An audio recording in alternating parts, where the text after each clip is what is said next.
Hi-ho. Hello everybody and welcome back. It's me, ChipZ, and welcome back to Chips Ahoy, the show where we talk about pirates on a relatively, more or less, weekly basis. Whew! And on this episode of Chips Ahoy, we are talking about chapter 1052, entitled New Morning, the latest chapter of the famed manga known as One Piece.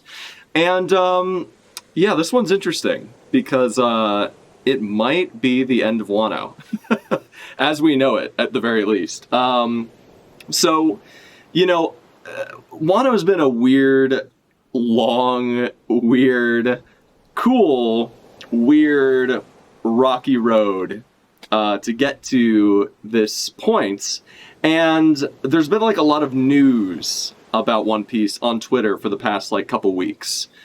Specifically, a lot of, I think even Shonen Jump has said officially that Oda will be going on a hiatus in July, like a month-long hiatus. The first time Oda's gone on like a month-long hiatus since, I think, like, the end of Marineford, like, right between the time skip, between part 1 of One Piece and post-time skip One Piece, he went on a break for a month to, like, probably chart out his plans for the rest of the series, essentially. And he's going to be doing another one right after Wano. So this is, like, this is a pretty big deal, if this news proves to be true, and it seems like this news is coming from, like, official sources. Like, this is, you know, pretty current. So the fact that he's going to be taking a break in the month of July, and that basically we've also, more or less, it's been confirmed that a new arc is starting like after he comes back from the break. So that really speeds things up a little bit, right? Like, initially, I think a lot of us thought that there would be, at least I did, I don't know, I can't speak for anyone else, but a lot of us thought that there might end up being like a Act 4, potentially. Not like, I'm not trying to be Morj, I'm not saying like a raid will fail type of Act 4. Although, you know, you never know with Kaido. We still haven't seen Kaido's awakening, guys. That's all I'm saying. But no, like, the Kaido Big Mom stuff is done. This could very well be the end of the arc right here in this chapter. Or maybe in the next one. Like, in the next couple chapters, they could wrap things up fast. Typically, Oda does, like, a little bit of, like, a post... like, you know, he's done it a lot with previous arcs, like, after, like, a lot of huge arcs, such as, Alabasta, after, Enies Lobby, of course, the Enies Lobby Water 7, stuff. We had kind of, like, post-Enies Lobby. We had, kind of a lot of stuff happen post-Marineford. So Oda does kind of like to have these, like, falling action sections of his manga, and it's cool. I actually really like all of those sections, because that's usually where we kind of see the fallout of, like, what has happened up to this point, like, of the events that had just, like, occurred, that had, like, shook the world to some degree. So I was very excited if, like, because I expected Act 4 to be sort of like an epilogue to all of this Wano stuff, to get, like, falling action, to learn more about, like, what was in Odin's journal, or, like, figure out, like, where the poneglyphs are, because I think they haven't found all of them yet. They're still looking for the red one in Wano somewhere. And then also just to kind of, like, debrief and, like, see how the world reacts to, like, everything that's been going on, and also see how the Strawhats react to everything that's been going on in the world. So, like, it seems like there's a lot to debrief about, right? Like, it seems like that. So, if the news about, like, this new arc beginning, like, kind of towards the end of July or after July, in, like, sometime very soon, like in the next several chapters or so, I would be kind of surprised. Like, that seems to be what the official sources are saying, and sure, Oda can cover a lot of that, like, in between or, like, post-arc stuff in a new arc, technically, or in, like, maybe, like, an in-between arc type of thing. He's done that type of stuff before, so it wouldn't be unusual for him to do it, like, after Wano, but I'm very curious as to, like, now that this information has come out, how fast is he gonna, like, wrap up, like, everything in Wano? It's a big question mark at this point. And I'm really not sure exactly, like, what to expect. It seems like here's the thing, like, as much as I'm ready to move on from Wano, I've enjoyed Wano very much. There's things I like about it, things I don't. At the end of the arc, we will do, like, an assessment of, like, what I think could have gone better, what I think went really well, what I kind of, like, think, like, the point of Wano is. We'll talk about themes. We'll talk about, like, the arc as a whole. We talk about, like, the ramifications, theories for what's coming next, stuff like that. But generally speaking, like, I've had fun in Wano. I'm ready to move on to whatever's next. Like, we've been here a while. I'm excited to see where we go next, whether it's Elbaf, whether it's Raftel, whether it's somewhere where Vegapunk is, some other island, who knows. I'm excited to, get to whatever is next. I'm, like, excited for, like, a new adventure. And I'm also just really excited to see, like, the fallout of this arc and see, like, what the ramifications of taking down 2 Yonko, as well as the ramifications of, like, whatever happened at the Reverie, because there's still so much mystery shrouding all of that, all of those events, like, just everything that's gone on with the Reverie in general is still, like, very mysterious. We still don't know really what's going to happen from there on out. So, yeah, there's a lot that we need to get, and this arc still has, like, I think a lot of stuff that we need to kind of debrief about, because we've just been, like, running and fighting. We've been in run, fight, peace for basically, like 75 chapters at this point. Act 3 was super long, and mostly I think it was pretty good. Obviously, we'll talk about it more as things go on. But yeah, last chapter was really interesting. Last chapter was really good. And just seeing, like, Momo step up to the plate once again, being the badass. He's the hero people need, but like or he's trying to be the hero that everyone needs. And he's filling the, like, shoes that are too big for him to fill, but he's filling them regardless. Momo was a real badass last chapter, and I'm excited to see, what we get this chapter, because I honestly, it could be, like, right after the events of last chapter, or it could be, like, several days, or, like, a week later. Who knows? Like, it could be several weeks later. We have no idea what's coming next. And yeah, without further ado, let's fucking get into this shit. So, alright, I'm gonna go ahead and pull up the chapter here. Okay, so we got One Piece, chapter 1052, New Morning. This is my first time reading the chapter. It's a live reaction. Hope y'all enjoy. And yeah, so okay, New Morning, and we got the Germa. They've busted the fuck out of this place. You can see the cracker ceilings have been cracked. The candy cane pillars on the walls have been smashed. There's debris everywhere. The alarm is sounding. And all of a sudden, our girl, what's her name? Sanji's sister? Reiju notices a fucking cretin. Gangster Gastino, my favorite character, hiding behind a wall. And I'm actually so excited that Caesar is being reintroduced into the story.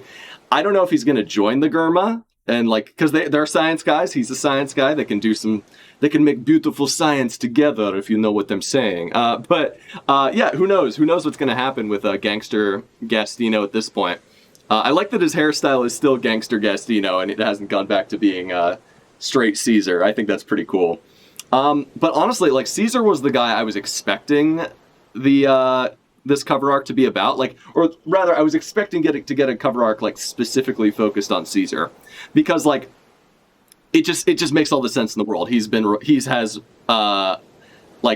had a previous relationship with Vegapunk, not like a, I mean, as far as I know, there was nothing, sexual going on there, but like, we know that Caesar used to work with Vegapunk. He has, like, an inferiority complex because of Vegapunk.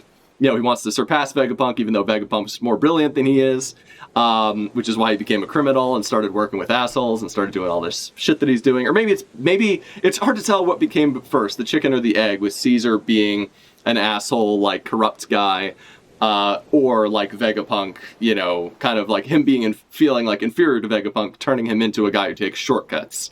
It's kind of hard to say. I really like Caesar as a character. Like, yeah, he's an irredeemable asshole, and I don't think he should join the Straw Hats, as some people thought he should. But he's, like, very interesting in the context of, like, the rest of the setting.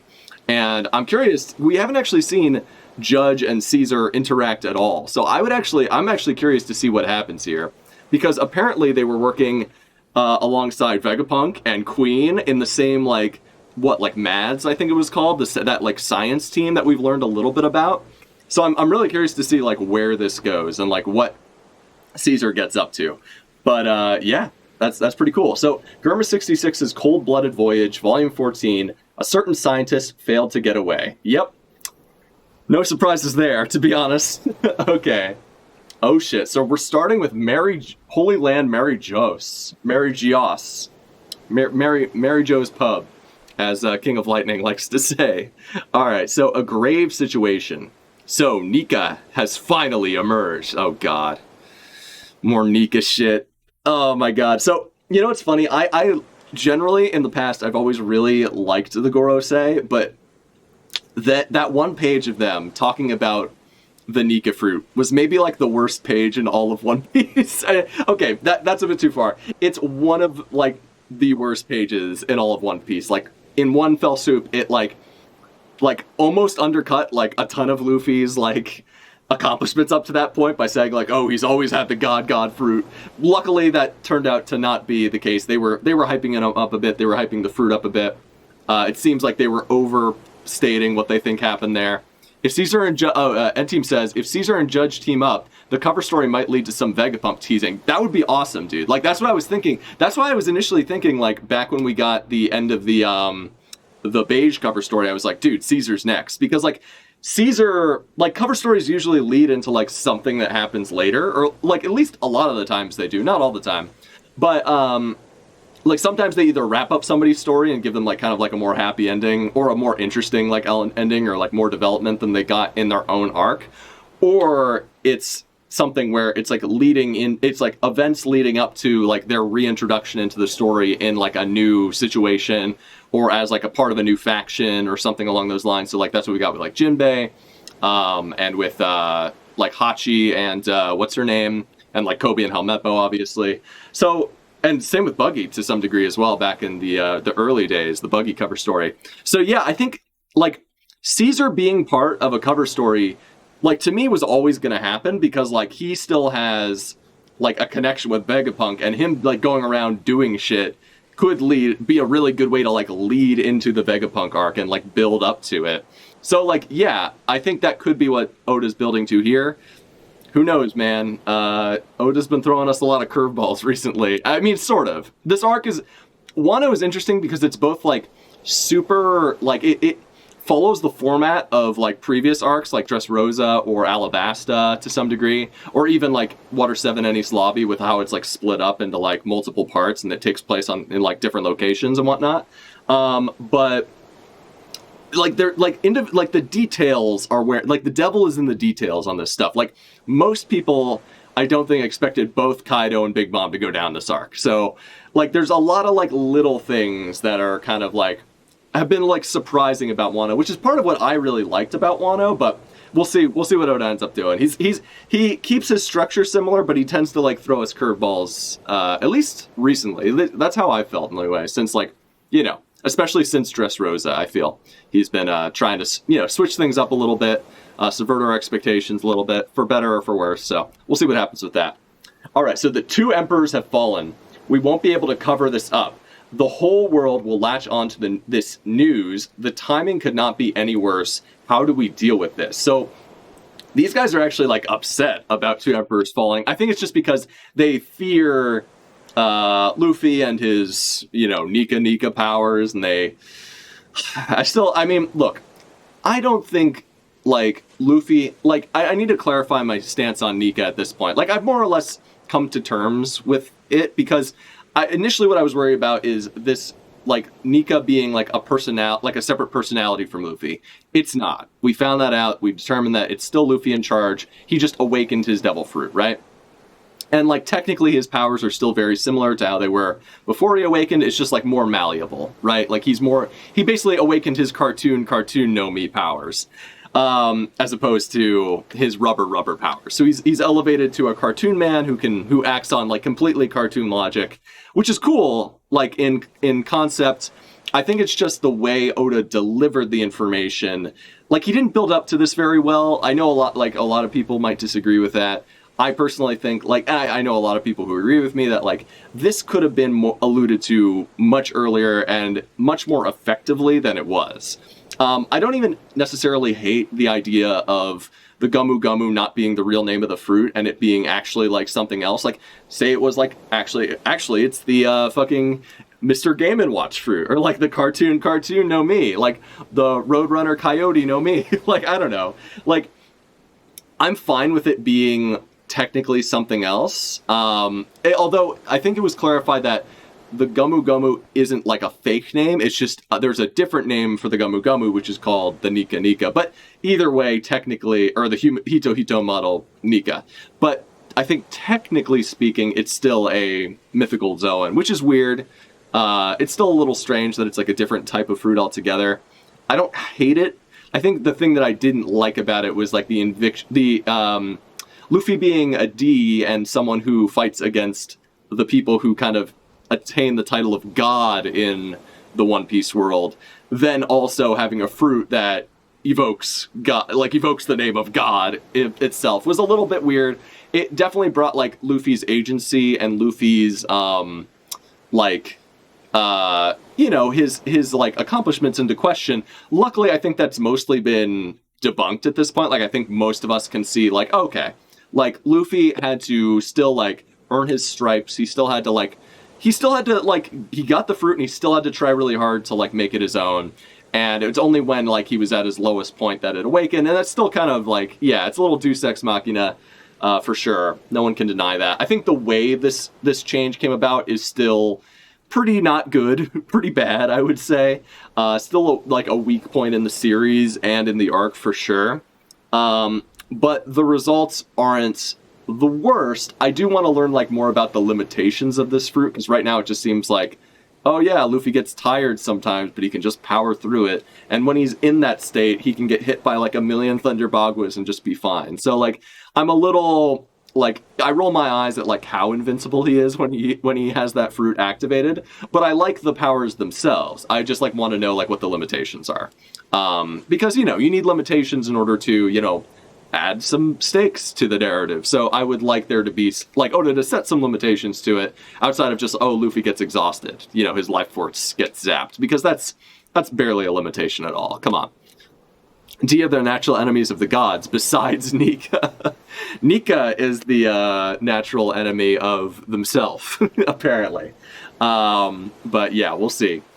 2 emperors have fallen. Okay, so I like that they're acknowledging this. The timing could not be any worse. How do we deal with this? Okay, so I just want these guys to shut the fuck up about Nika. I know that from the Gorosei's perspective, they're like, oh, our former enemy had this same power. That's why we're afraid of it.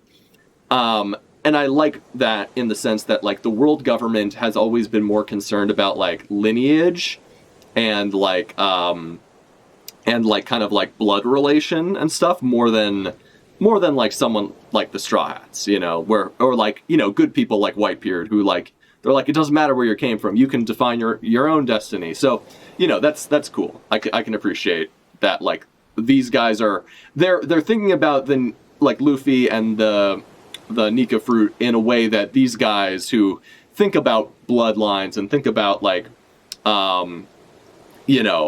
like people inheriting like things that could be used against them, they obviously like they're kind of creating a self-fulfilling prophecy where it's going to be used against them again because they're the aggressors. Like, they're trying to hold on to what they have. It makes sense that they would be concerned about it in this way, at least in my opinion.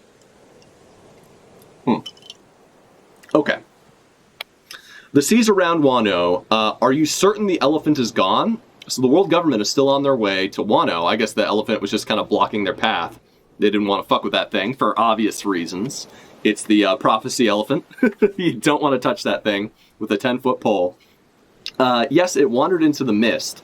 Just what was that? So the borders are staying closed for now. So this isn't the Gorosei guy again. That means Wano is still almost impenetrable. Interesting. Okay. It appears that they have modified their plan in light of the current situation. At least one of them has considerable guile. What the fuck does guile mean? I might look that up real quick. Let's go Google guile definition. Sly or cunning intelligence. Oh, so they're calling Momo smart for not opening the borders yet. Interesting. That means Wano is still almost impenetrable. It appears that they have modified their plan in light of the current situation. At least one of them has considerable brains. Has considerable fucking smarts. Big brain Momo over here knows what's going on, I suppose. Now, even with our numbers, a direct invasion will be impossible. We can still have Nico Robin brought to us, correct? So this guy's like, yes? CP0, CP0, come in. Someone is hijacking our signal.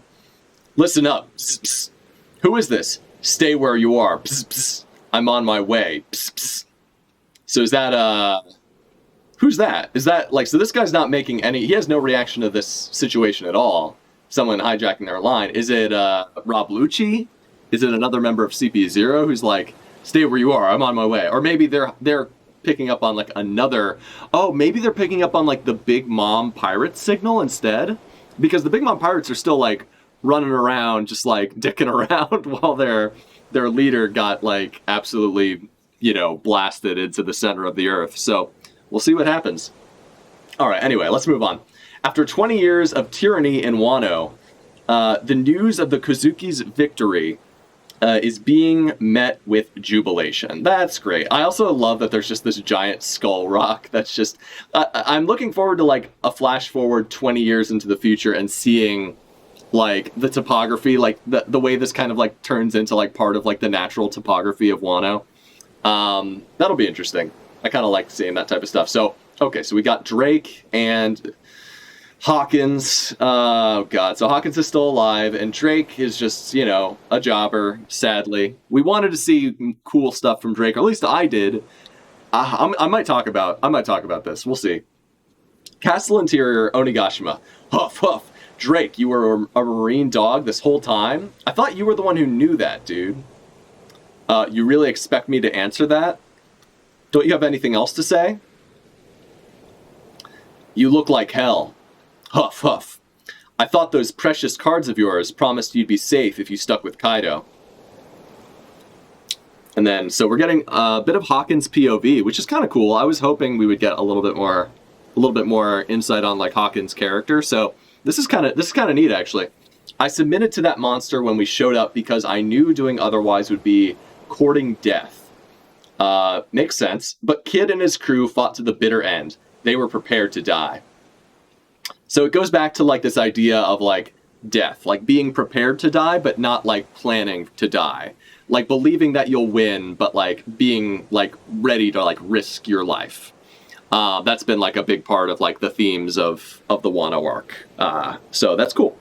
But even if I did foresee his victory, do you really think I would have gone crawling back to him? Interesting.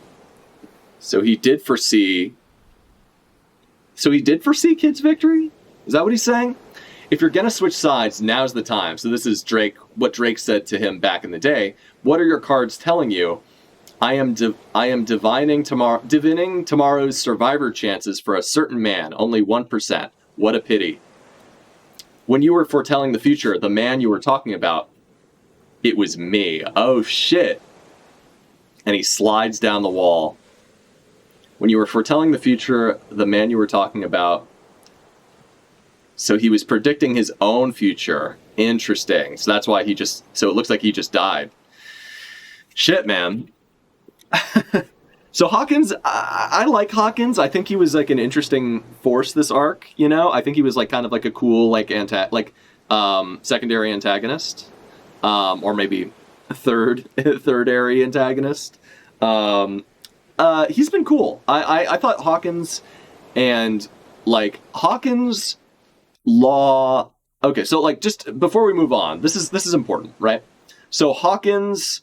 Like, there were a lot of Supernova, or a lot of the Worst Generation specifically in this arc. And there's a lot to say about the Worst Generation, right? So we were introduced to the Worst Generation, as all of you know, back in Subodi Archipelago, which is at the end of Paradise. And all of these guys were built up a lot. Like, Luffy was definitely, like, Luffy, Kid, and Law were definitely the ones that got the most time to shine. But all of them were built up to some degree. They stood up to Kizaru.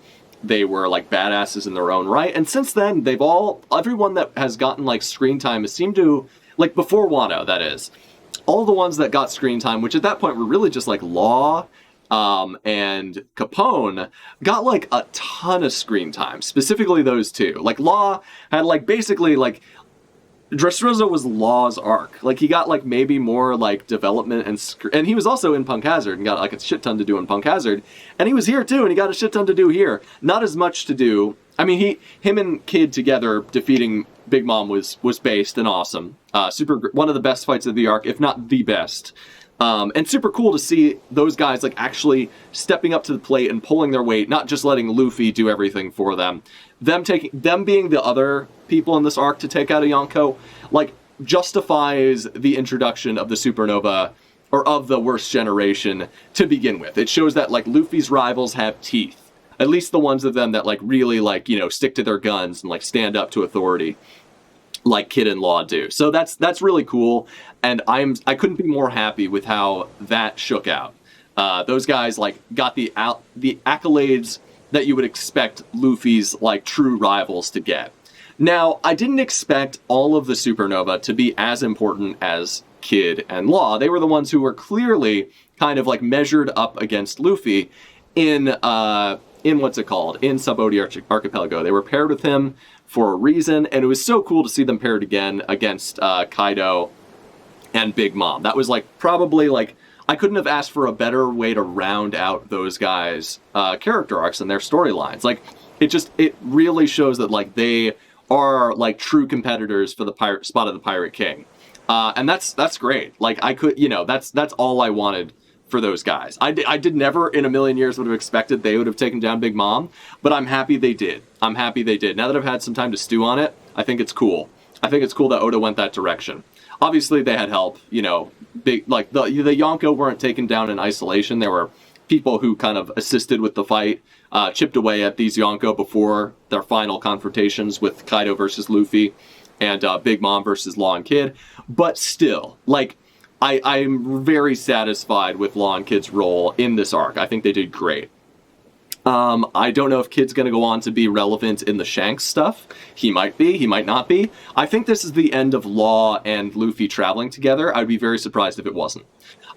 So this like section of Hawkins and Drake talking to each other, like, basically brings, like, this is as good a time as ever to, I think, talk about the supernova. We might get more of them this chapter, but I think it's as good a time of ever for me to kind of like give my thoughts, my little mini dissertation on like how I think they were handled this arc, right?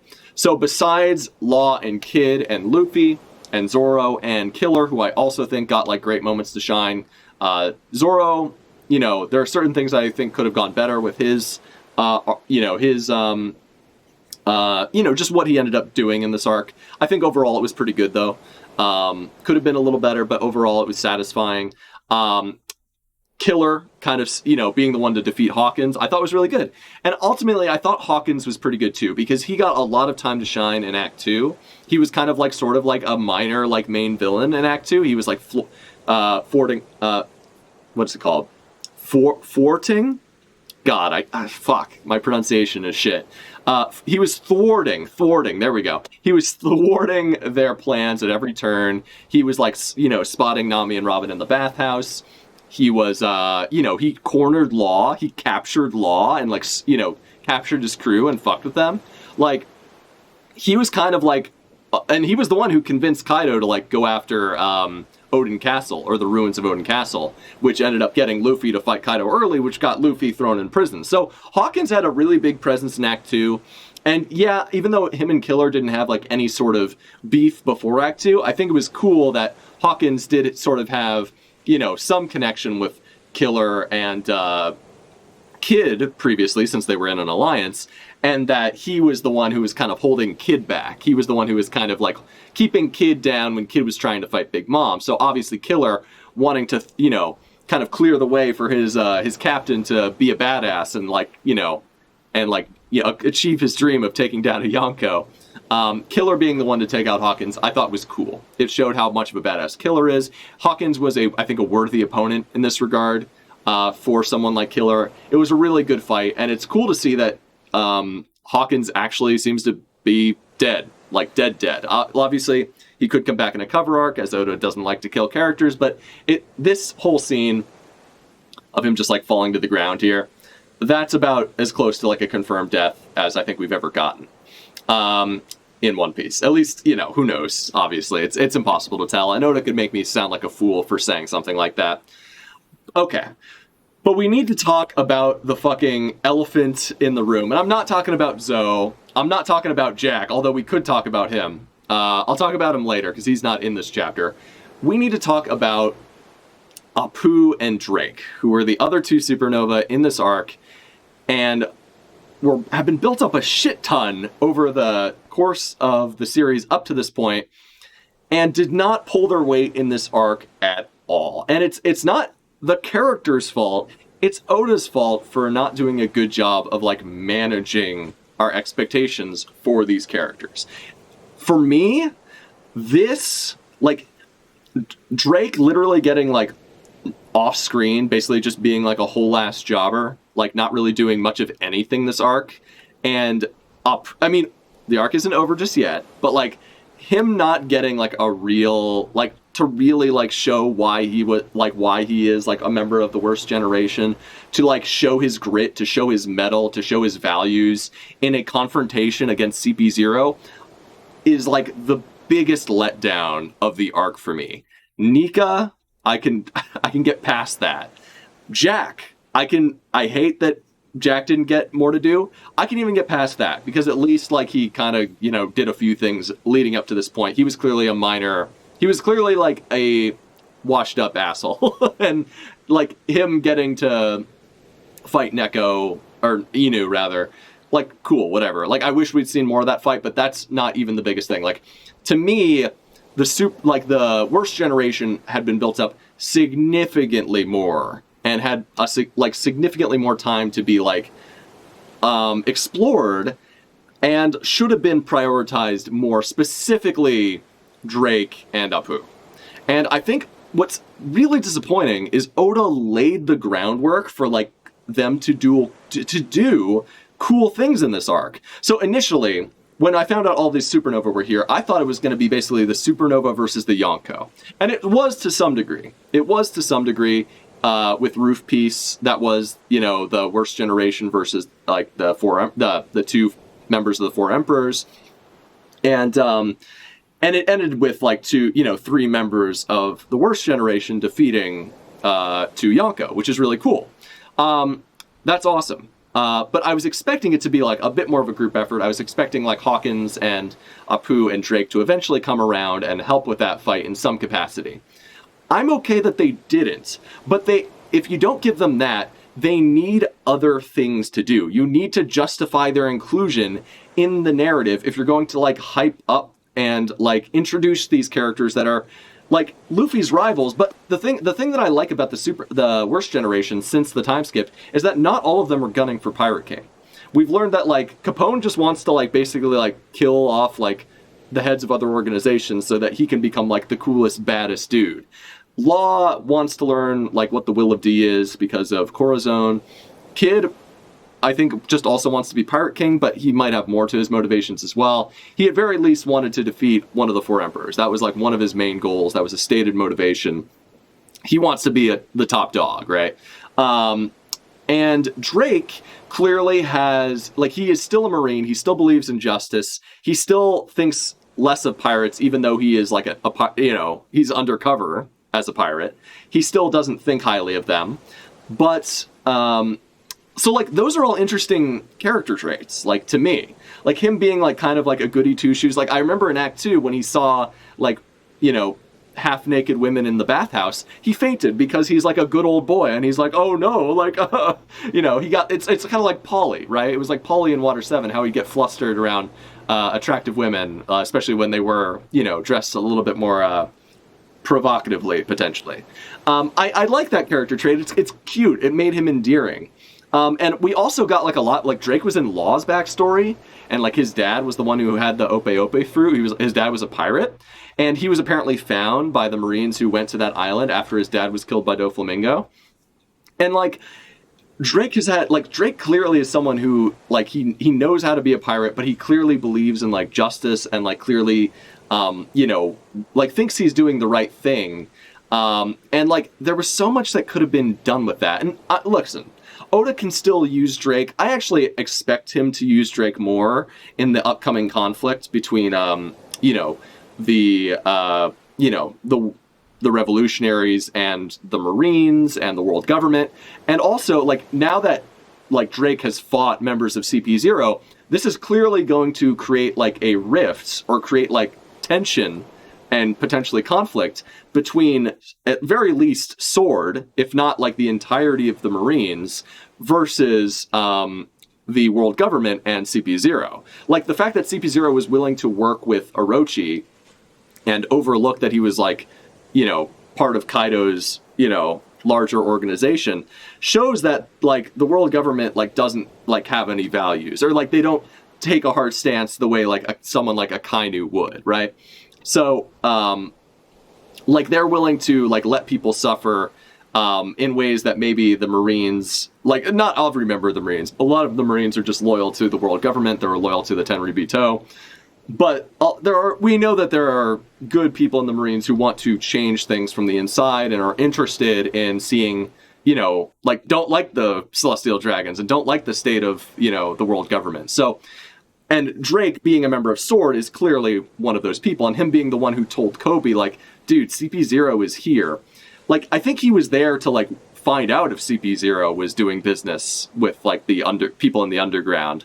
And the fact that like the setup for Drake was so interesting to me. It's like it plays into like the big, basically what's being built up is like basically the biggest conflict in the series, which is pirates versus, like the world government, like freedom versus order, chaos versus, order, essentially, right? Like that is like the biggest ideological, like overarching ideological conflict of One Piece. And even like the people that like are pirates that Luffy takes on, like Kaido and Big Mom, are people who've established their own order, and they're basically mini like governments, like he's taking down people who are like oppressing citizenry and stuff like that. Like it's always about like achieving freedom for those who don't have it or can't achieve it on their own.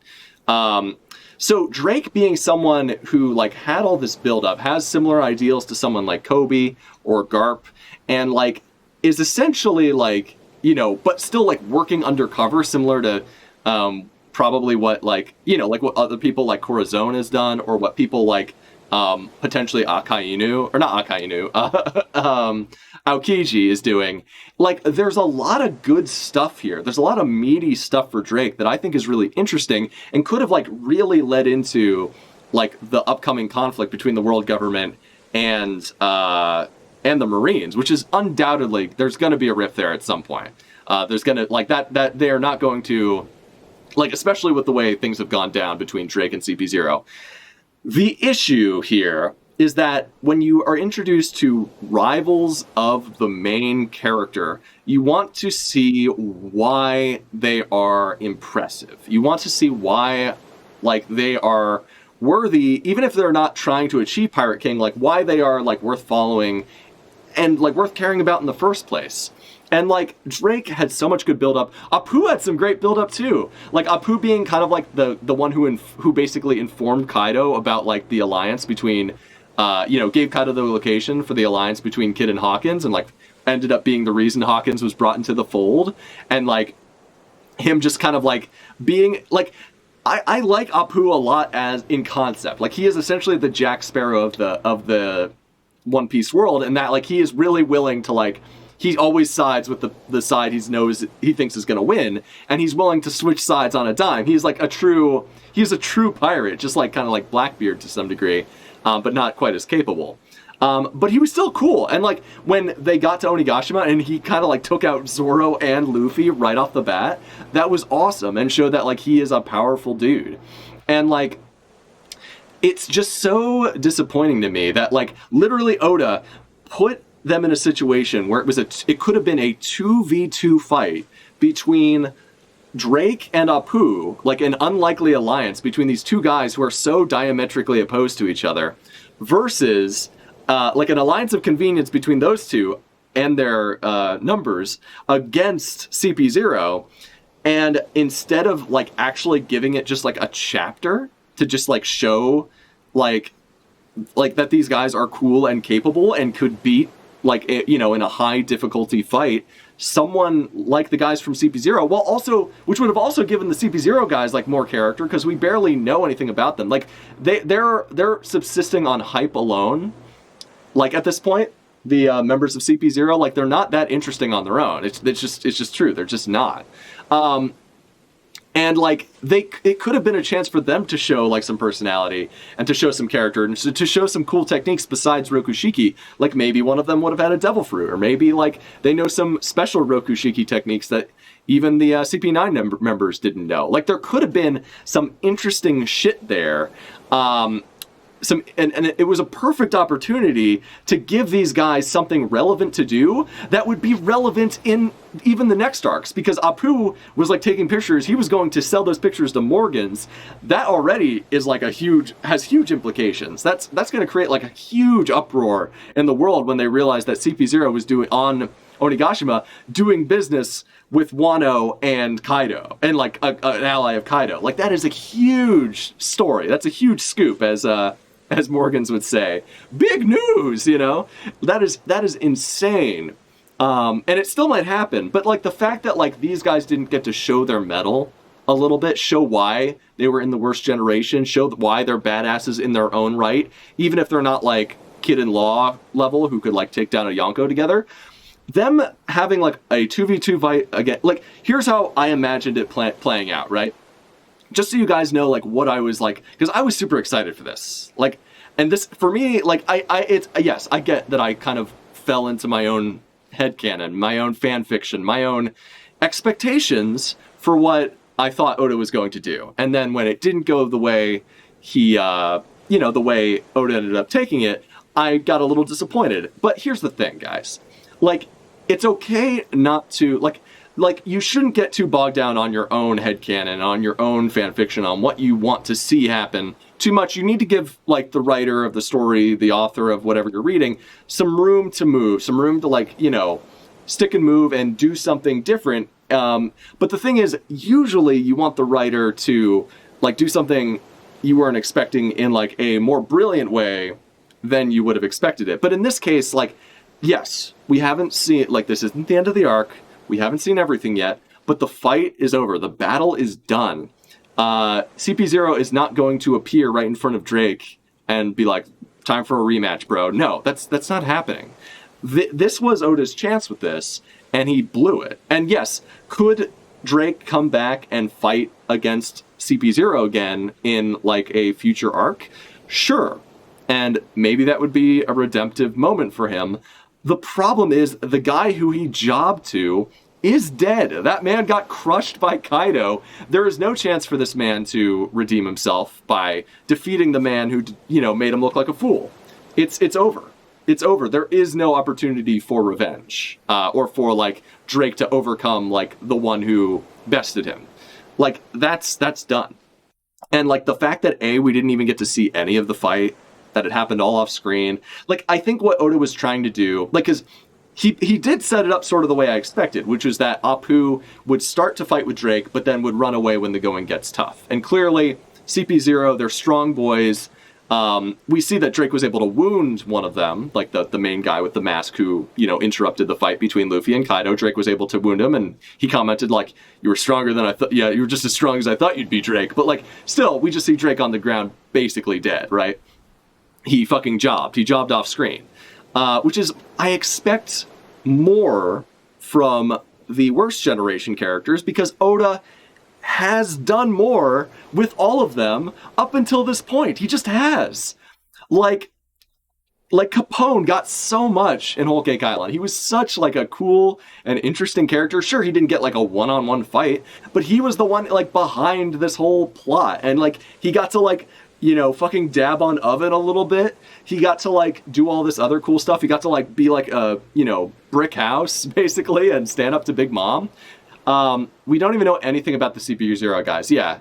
No, you're totally right, N-Team. And like that's or N-Team, and like that's totally like my point is that like this could have been a good opportunity for like all we needed was one chapter dedicated to maybe even not a whole chapter. Like we needed like a like 3/4 or 2/3 of a chapter just with Drake and Apu just like starting a fight with CP0. And clearly Oda wanted to show that the CP0 guys were more badass than we maybe initially anticipated, right? Because Robin and Brooke, they're running away. They're like, these guys are too strong. We gotta book it. So like we already know that like Drake and Robin, at least at this point in the arc where Robin had already had a fight, she's exhausted. Like they were like, okay, we can't beat these guys. We gotta fucking run. Then seeing them go up against 2 Supernova, really cool. I was like, fuck yeah. When we saw them square up against those 2 CP0 guys square up against Drake and Apu, and we ended that scene with like Drake and Apu like charging at them, like, you know, that was so, like, I was so excited. I was like, dude, I can't wait to cut back to this and see where this goes. Because the fallout of this encounter is going to be like huge news and gonna lead to like ramifications that go beyond Wano. Like, so much promise there. So much promise. And like it still might, because they still had a confrontation. Apu still has the pictures that he took of CP0, and Drake is still alive, so he can still, you know, inform on them.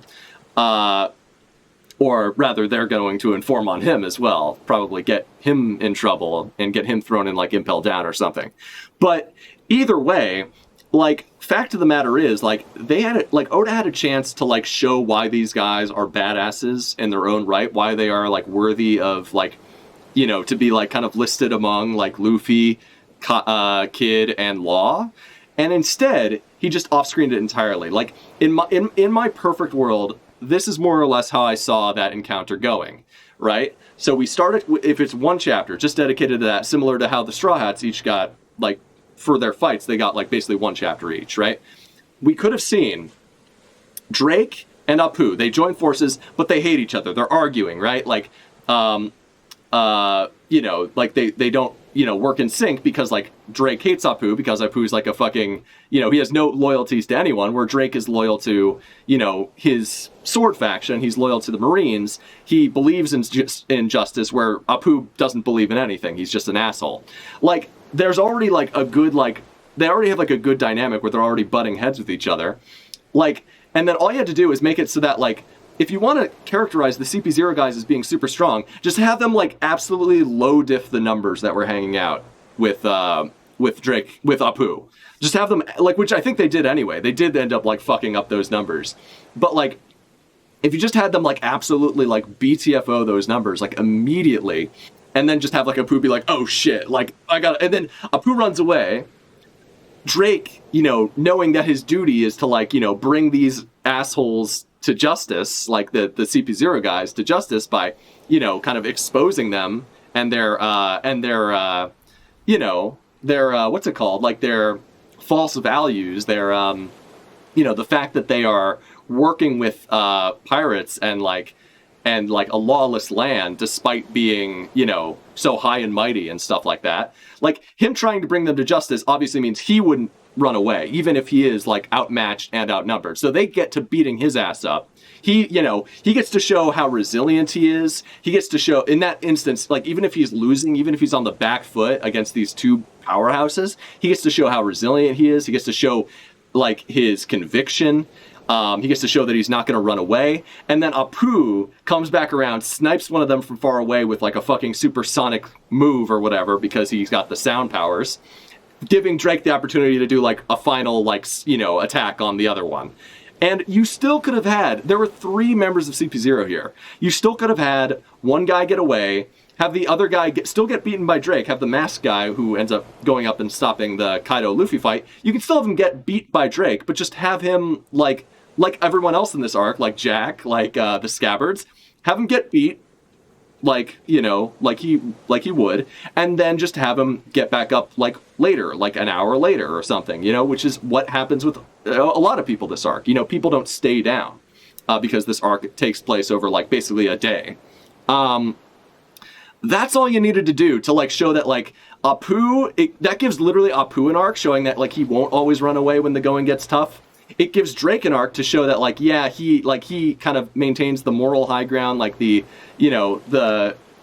sticks to his values and like he's a bit of an idealist, but like he wins over on these assholes who are willing to like kind of, work together with like people who are willing to like oppress and do whatever they do. And then it also, shows that and maybe this at the end of the arc, we have a moment like this between, instead of Drake and Hawkins, Drake and Apu, where Drake's like, I still fucking hate you, but like respect, you might be a fucking like, because it's just like what happens in Pirates of the Caribbean between Jack Sparrow and the fucking Commodore or whatever his name is, or like even just like Jack Sparrow and like Will Turner and Jack Sparrow and what's his name? Like when Jack Sparrow comes back and is willing to like lay down his life, like that's a big moment. And like it's cool. Like you could have just by Apu running away and then choosing to come back for a sneak attack. That would have showed that yes, he's still a sneaky, underhanded guy, but he's not always going to run away when the going gets tough. And it could give Drake, Drake could even say like, I fucking hate pirates like you, but maybe not all of you are so bad. Like that would be a full story for those guys. It would have been cool. I'm probably not explaining it in the way that like Oda would have done that better than I just explained it to you guys. But what we got was just, I'm sorry, it wasn't good. Like literally Drake gets off screen, comes back, stabs the guy in the back, and then gets jobs again to a guy he just fucking, stabbed in the back, did a sneak attack on. And, that guy walks away from that encounter.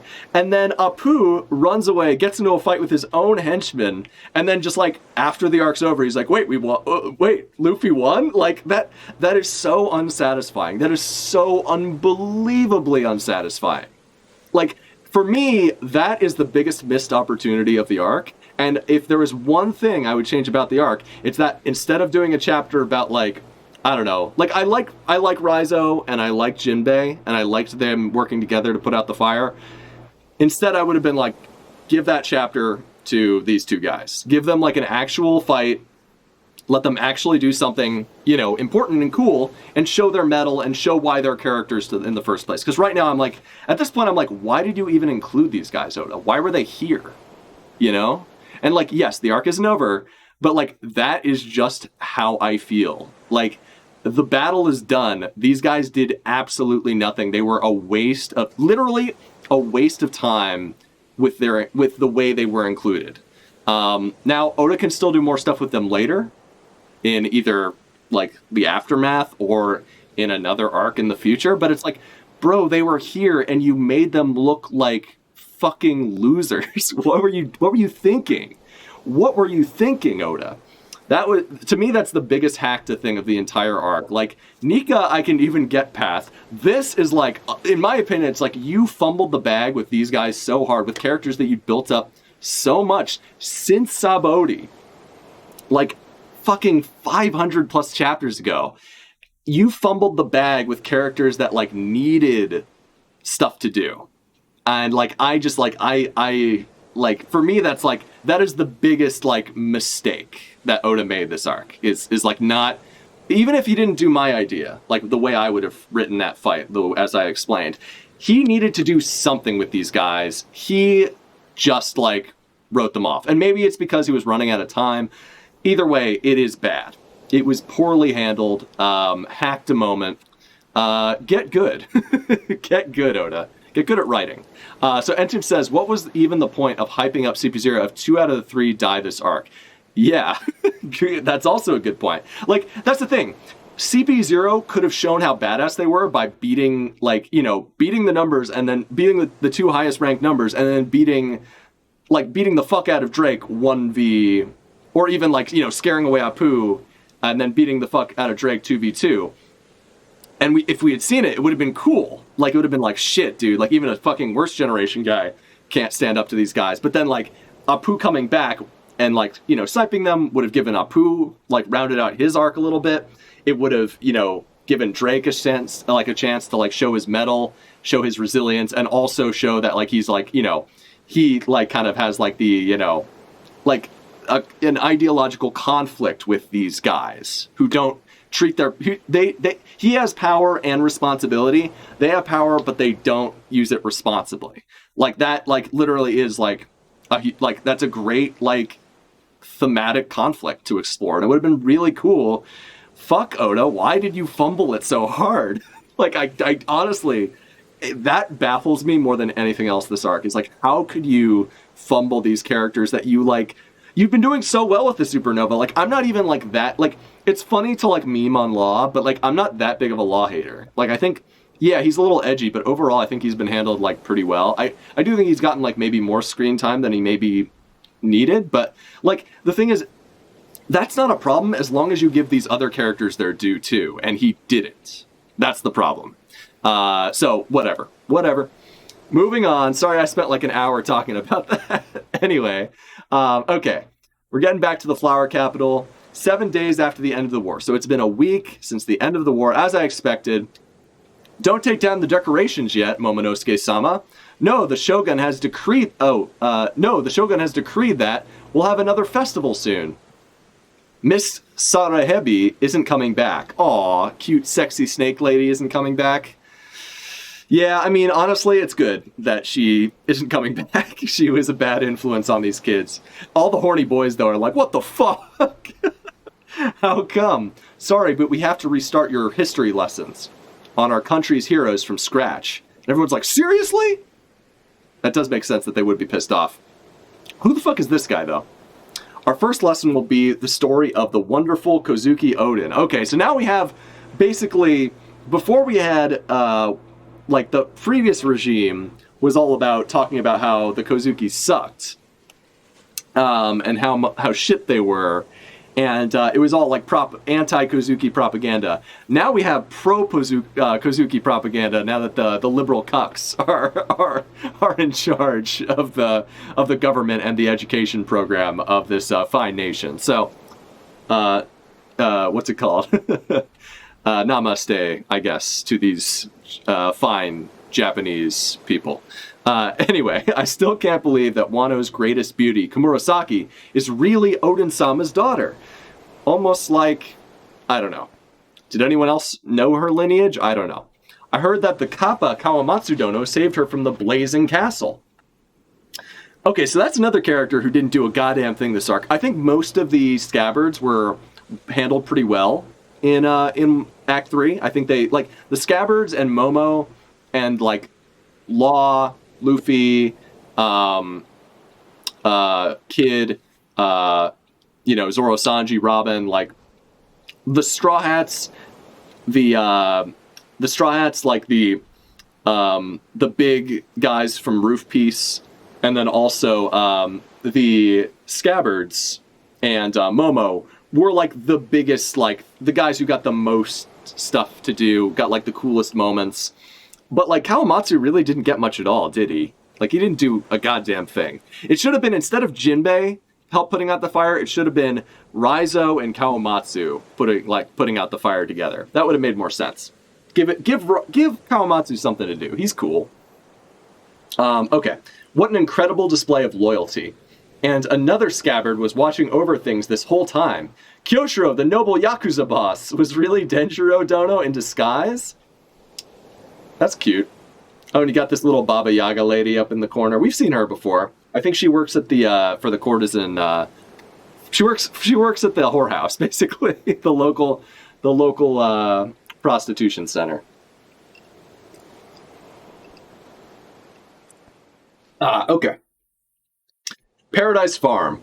Does anybody know anything about the man that took down Kaido? He's apparently a warrior known as Fuck you. No, you don't get to call him that. No. I have to put my foot down somewhere. A warrior known as Joy Boy. Fuck off. No, he's not known as Joy Boy, you piece of shit. No one calls him that. God, if Wano people start calling him Joy Boy, I'm gonna fucking lose my shit. I heard he's no longer in the country. You already peaced out? Really? That's interesting. I guess we really are moving on. Shit. Alright, we'll find out, I guess. I would have loved to see him in person. His heroism rivals the legendary god of the blade. Ryuma, you mean? Okay. The Eternal Graves, Ringo. So who's here? We're building another shrine. Yes. From this hill, they'll be overlooking the flower capital, just like the god of the blade, Ryuma. Oh, so it's Kinemon and Kawamatsu, eh? We will put Odin-sama to rest here. So where is Odin-sama currently? Also, is that... There's like a snow guy on top. Is that Marco? You guys see what I'm talking about? There's like a snowy boy up on the top of the roof. It's got wings. Or maybe it's just some smile. I don't know. And he will be surrounded by all his allies, starting with Yasue Dono and all the other daimyo who fought for this country. Dude, so Ashura and Izo really did die. Holy shit. So I guess that maybe is Marco. He's there paying his respects to Izo, his former Whitebeard comrade. Dude, that makes... Okay. I like Ashura. I like that he gave his life for his comrades, because earlier on he's like, fuck you guys. Like, you guys made me wait 20 years. Like, it's cool that he was the one who ended up, like, protecting them and, like, waking them up and being like, you have to defeat Kanjuro. But I like even more that Izo was the one who... He literally took down one of the members of CP0. The one that Apu should have taken down, Izo got to kill. I mean, at least Izo got a confirmed kill against that CP0 member, and then also, like, stayed dead. You know, I appreciate... We'll see. Oda could pull a fucking poundy pussy, and bring both of these guys back in a cover arc or something. Or even a Pell and bring them both back at the end of the arc. Who knows? But it's cool that it seems like they are confirmed to be dead. It shows that this battle had consequences, which is good. Good on you, Oda. If you stick to it. If you don't, I'm going to come to your house. I'm going to come to your house and we're going to have a conversation. And ending with Ashura and Izo. Woof! Okay, so we got the Fox here, who didn't really do anything. I guess he gathered up all the weapons that they ended up using. I remember that chapter, Once Upon a Fox. It was such like a random one-off chapter. Probably the most random one-off chapter of the arc, by far. Entim says, weird how Kin and Kiku got an actual send-off, but they survived while Izo and Ashura, whose death scenes were far less dramatic, were the ones to die. Yeah, you know, I'm actually... Here's the thing. I never expected Kinemon to die, because he had to... For me, Kinemon narratively couldn't die until he saw his wife again. Like, there was just no way they were going to kill him off until he got a chance to see his wife again. So, for me, there was never any... Like, when Kaido stabbed him, I'm like, he's going to be fine. Like, yeah, he's going to be out of the arc. Like, he's not going to be able to fight anymore. But he's going to survive. Like, I never had any... Like, you know... For me, it was never, like... There was never a possibility of Kinemon dying until he saw Suru once again. But Kiku... I don't know, Kiku's death...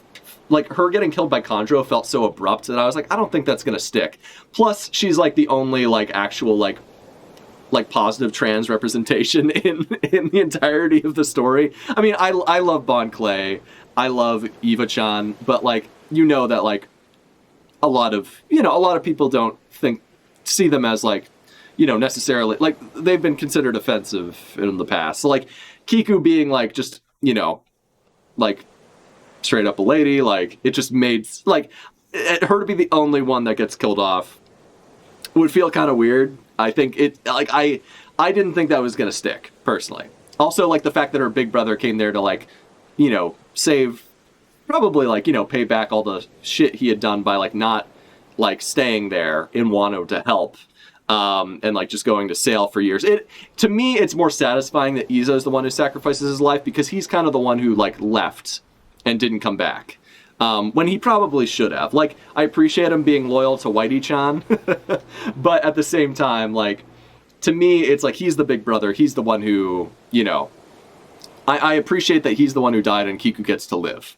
Not necessarily directly because of his sacrifice. Actually, it is because Izo helped Usopp rescue Kinemon and Kiku. He's the one who, like, you know, showed up and was like, get them out of here, God, Usopp. And he started, like, fucking shooting everybody. It was super cool. And then he took down a member of CP0, something that Drake couldn't even fucking do. And Apu couldn't even fucking do. So, honestly, Izo proved his worth this arc. I think he's a badass. I appreciate him. And I like him. He's a cool guy, even if he is a background character. I think he did more than most like foreground characters did this arc. So I gotta give Izo props. He's a cool dude. All right, Kapapapa. Think we'll be honored here someday to Onimaru. Yes, right now stabs Onimaru. Onimaru bites his neck, and they both die together. It's good to see you alive and well. Is that fine with you, Marco Dono? Of course, it's only right that his final resting place is in his home country. That's cool. So that was Marco. I thought it looked like him. Seems like I've been left behind once again to say goodbye. So Marco's the begrudging survivor every time. We know the feeling. Aw. These guys are cool. I don't know why. It's just interesting seeing Marco, who we've known for so long, and like Kinemon and Kawamatsu together. And I guess they've technically known each other for a while. Like, because they were probably, you know, Marco was probably actually younger than Kinemon, like, in the past. Obviously, he's older than Kinemon now, just by the fact that he's lived more years. But it's interesting to see these guys, you know, together once again. Seems like I've been left behind once again to say goodbye. We know the feeling. We're the ones who remain. If something were to happen to any more of our heroes, I don't think I could take it.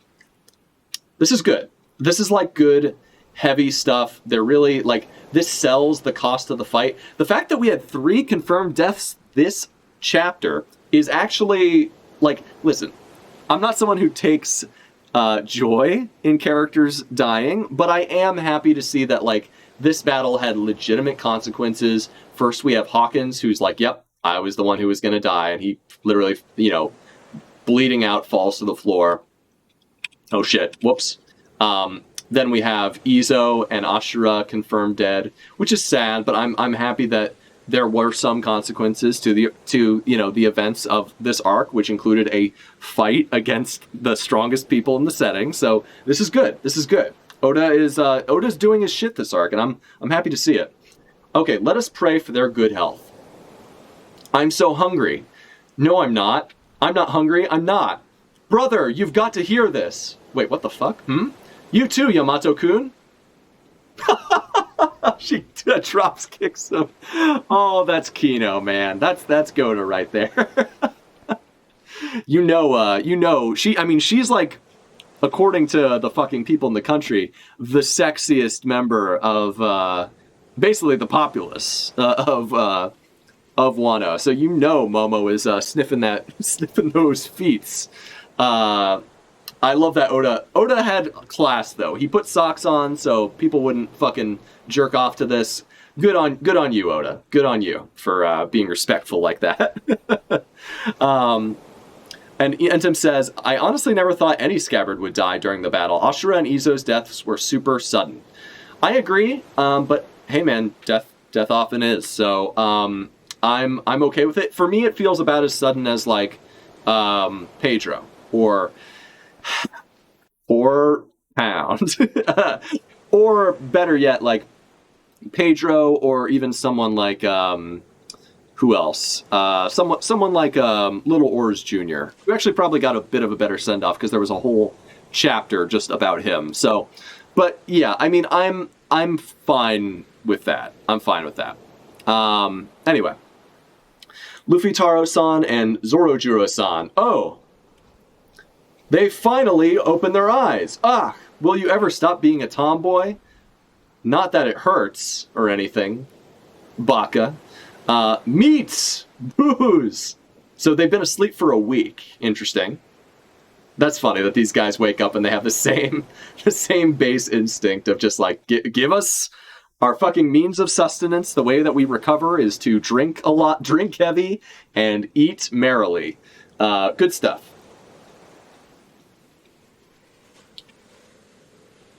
Luffy, Zoro, you're finally awake. And Momo's like unrecognizable to them, obviously. Momo's fucking huge though, dude. He's a big boy. Jesus Christ, man. And Oda didn't cover his feet. So, yeah, don't screenshot that, folks. I mean, you know, or if you do, don't get caught. Anyway, more meat coming right up. So people are bringing them meat. We got, so who do we have here? We have Momo, we have Hiyori, we have Yamato. Jesus, holy shit, that's some side boob. God damn. Oda didn't bother coloring her feet, or their feet either. You got Sanji, his feet are visible. Okay, I'm going to stop with the feet here. You got Brook playing in the background. You got a samurai guy carrying some jugs of ale. You got Tama. You got this guy, this doctor guy from the Mink tribe. Forget his name. You got the sexy squirrel nurse or whatever her name is. And obviously we got Nekomamushi, who's a party animal. Literally a party animal back there. Weird Bros 001 says, Wano has more death than MF. Now so people will say... Oh, wait, so hold on. Wano has more death than MF? Now... So people... Oh, Marineford. Wano has more death than Marineford now, so people will say no stakes forever. I don't know if it has more death than Marine... Well, I guess if you count... Yeah, we had 3 deaths this chapter. In Marineford, we have how many deaths? At least 3. Because there's Oars Jr., Ace, and Whitebeard. But there's got to be more. Because like there were like nameless guys who died in Marineford, though. And I'm sure there's nameless people who died in this arc, too. But like... Most people, I think, survived because, like, the fire was put out, and then Momo saved everyone with his coom. So we'll see. We'll see. But I'm still happy with the fact that there were consequences, you know? Like, it's not that I look forward to seeing characters die, you know? It's just having there be consequences to a war, especially war against the strongest, you know, people in the world, is good. That's good. That's good stuff. It adds to the stakes. It adds to the feeling of like, you know, that this stuff mattered, right? More meat coming right up. Man, this is great. So we got Nekomamushi. Yes, Nekomamushi. Give me seconds. Another. Luffy, you're up. Luffy, Zoro, save some room for later. I've been waiting for you two to wake now, so I could summon the whole country for a huge banquet. Let's do it today. So Yamato is cuddling Luffy, Dono. Chopper's cuddling Zoro. Wait, don't you recognize me? I'm Momonosuke. What? You're really an adult now? You look pretty strong. Is it 'cause you've got Odin's blood? Let me take a crack at you. That's probably Zoro. Knock it off. What the fuck? Momo. Bro, you can't be doing that anymore, bro. You're gonna get yourself canceled. N-Team says, Yasue, 2 CP0 guys. Oh yeah, the 2 CP0 guys. Yasue, of course, the, you know, Jap Christ, as we call him. Orochi and Kanjuro also died this arc. That's true.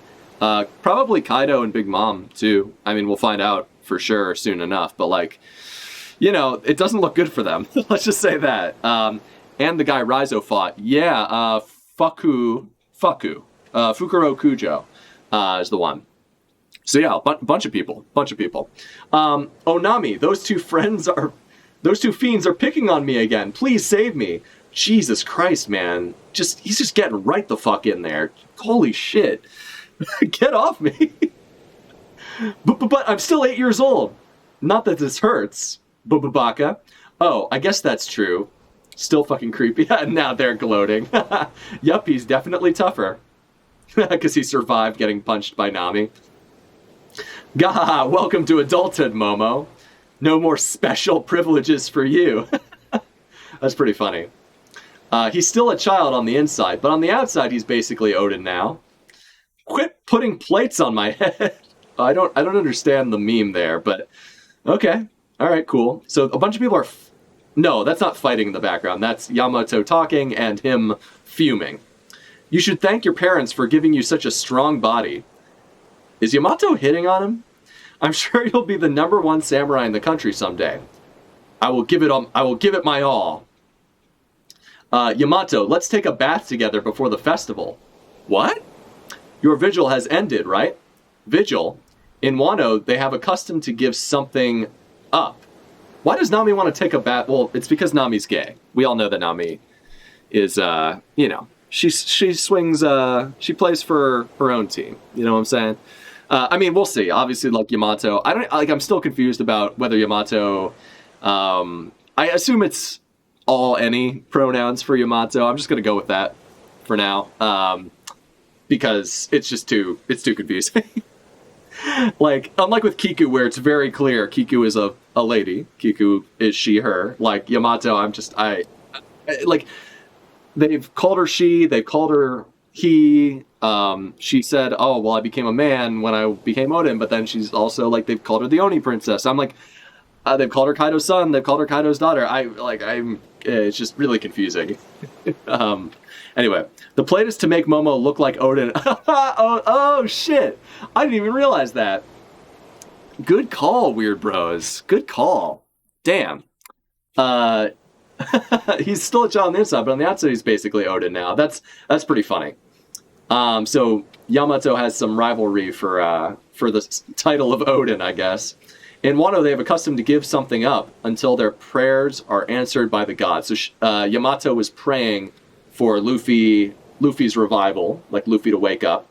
I swore not to eat or bathe, ew, until the two of you recovered. So she's just fucking stinky right now. Those feet, man, they probably smell real bad. All right, I need to stop. Seriously, thanks, Yama bro. That must be why I'm feeling so great. What a good person. Shut up, Jinbei. I don't even hate Jinbei, but like, that's such like, it's like, man, come on, say something funny at least. I'm surprised we're not dirty ourselves, says Zoro. That's because I was in charge of wiping your bodies clean. Does that please you, teehee? Mosshead, you bastard, how could you? So Zoro is definitely going to get it on with Hiyori, as we all expected. Oh, sweet, we're going to see a follow-up to what goes on with Sanji and Zoro when Sanji asked him to if I lose my head, if I can't tell friend from foe anymore, I need you to be the one to kill me. So that's cool. That's cool. I actually like that. Oh, they're actually fighting in the background right now. After the dust settles, if I'm no longer myself, I want you to put me down. Zoro says, oh yeah, I must have returned from hell to fulfill my promise to kill you. I don't need your help with that anymore. So that looks like this has been resolved. I do want to hear more about like the way that shakes out, but we'll see. I don't need your help with that anymore. This castle doesn't have mixed baths, so I'll pass, Nami. Well, I would like... So, okay. So, I guess this is Yamato maybe confirming that... Huh. I guess we'll find out. Well, I would like to join if you are okay with that. Okay, so maybe this is the confirmation we needed, that Yamato should go by he, him. Because, he doesn't want to take a bath with the ladies unless it's a mixed bath. So, okay. Hey, that's all I need. That's all I need. To me, that is confirmation, as far as I'm concerned. Castle Onsen, it's bath time. So Yamato's bathing with the boys. That's great, though. I mean, I love it. And Sanji, is this a dream? He's Zoro. God damn, dude. Okay. Castle Onsen, it's bath time. Men's bath. The temperature is just right. Yamato's like, yeah, letting it all hang out. Hell yeah. Chopper's like, yeah, buddy. And then, okay, yeah, this is the best. When we're done, let's party. So they're all bathing. Luffy's got his wang hanging out. Brook, I don't think I've ever seen Brook in a bath before. It's a little uncanny. It's a little strange. So we got Nekomamushi's just back there. I love that Nekomamushi's just hanging out with them. Nekomamushi's always been like the funnest guy. He's like he really is the party animal, man. What a good dude. Why can't he join the crew instead of Jinbei? Come on, man. Is this a dream? Yamato, you? Jesus Christ. I mean, fucking Momo's looking jacked. Holy shit. All right, and then in the woman's bath, the guys sure are loud. So we got Carrot's titties just hanging out. We got Horsella over here, just with her giant horse cock in the corner. Um, we got what's her name? The fucking Kunoichi with her fucking it's like floating fucking melons just in there. What the and just okay. I think this is like I'm not trying to sexualize this. She's a little girl. What's her name? Tama. And then we have wait. Why is Otoko in there? Because Otoko means boy, so she should be in the other bath. Come on, guys. Come on, Oda. Get your shit straight. I hope I become bewitching too one day. She's like, literally covering Nami's nipples. That's pretty, she's doing her job. Where's Robin? Why isn't Robin here? I always used to bathe with Odin-sama and the others before, but it would be too embarrassing to join men I'm not used to. You look just like you did back then, Okiku-chan. I think I'm older than you now. That's so interesting that, yeah, I guess she is older than her now. That is interesting. Huh, okay. The banquet is being held today. It's time to really celebrate the return of the Kazuki clan. Get word out to every region. Oh, cool. So we're back at the port. We got Law's ship, Kid's ship, which is fucking sick. I love like the fucking dinosaurs, the skull of like a fucking, dinosaur being like the masthead of the ship. Phew, we finally got everything ship shape. And then, they look ready to sail. And I love that, like, Usopp, even though he's not, like, technically a carpenter, he still, like, works with, Frankie on stuff like this. I think that's kind of nice. That's, like, a nice full circle thing for Usopp. General Frankie is as good as new, too. That's cool. And, we got this dude. The dude from, Chapter 1. Or the guy who fixed the door in the bar and, Romance Dawn. And also the guy who built the castle on Onigashima. Oh, so these guys are like, whoa, check out the battle, Frankie. That's cool that Frankie's like, that's cool. This is at Tokage Port. Cool shit, man. Cool shit. All right, so we got Kid. I love that. I love that fucking Killer is one of the guys who's like so excited about the battle, Frankie. That's pretty cool. Killer would be. He's kind of like an edgy boy, but he's got like he like skates around on like rollerblades and like wears and has like these spinning scythes and like he seems like kind of a nerd. He'd be like nerd. He seems like the kind of guy who'd watch like Modern Marvels or like other, like, the guys who, like, craft, like, stuff in, like, Forge Masters or whatever. Like, one of those shows. Like, he seems like the kind of guy, he's, like, a weapons head. Like, he really likes cool, like, weaponry and shit. So you think he'd be into this kind of thing, I feel like. So that makes sense.